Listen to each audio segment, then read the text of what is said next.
Hello, dear ones. I have such an encouraging word just for you from the Father's heart. And God says, don't focus on your pain. I will use it. God allows what he hates to accomplish what he loves, and he loves you. As a child of the Most High God, your pain is not wasted. God doesn't throw you away, and he won't throw your pain away. But you might be saying, how can God take all the evil done to me in this life and turn it for my good?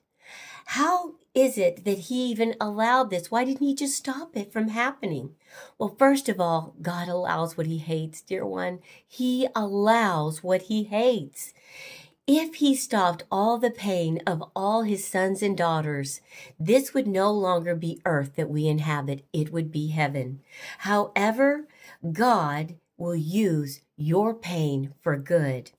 Something only an almighty, all-loving God and Father can and will do.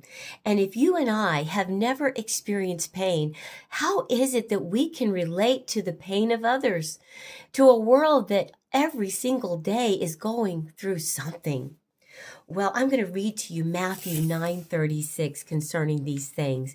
And Jesus said, when he saw the crowds, he had compassion on them because they were confused and helpless, like sheep without a shepherd.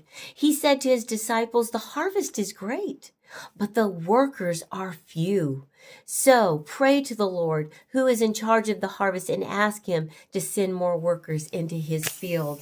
So you are not abandoned in your confusion, in your pain, and you are helped by the Christ of the Bible, Jesus himself, just as he saw all those and had compassion on them. And then you become a laborer. You become one of the workers he talks about. Through help in the Lord, we gain strength through these trials, through this pain. We gain perseverance and patience, that we become a worker that Jesus speaks about. And God uses our pain. I've taken several notes for you here, and it is good to remember we're just foreigners here. We're just passing through. We're not to settle down. You see, your promise is coming. It's not here. It's coming. And your life is like a long journey, a very long journey, but you've been given just a few instructions that you're to apply to this journey, like having faith and hope and love and seeking the word every single day, which is God's love letter to you. Unfortunately, a large part of your journey, though, is going to involve personal pain. So, what do you do with the pain? What do you do with it? You lay it at the feet of Jesus, saying, Father, Abba, I can't carry this pain any further, but I know you can, and your death, burial, and resurrection makes this possible. Oh, yes, dear one, relinquish to him your pain, your desperation, your burdens, because he will carry them the same as he carries you. So I'm going to read to you Psalm 55:22 as an encouragement, and he says here to you, he says, give your burdens to the Lord, and he will take care of you. He will not permit the godly, he will not permit the godly to slip or to fall. That's you, darling. That is you. So right here, now is not the time to ask why, but to ask what. What are you going to do with my pain, Lord?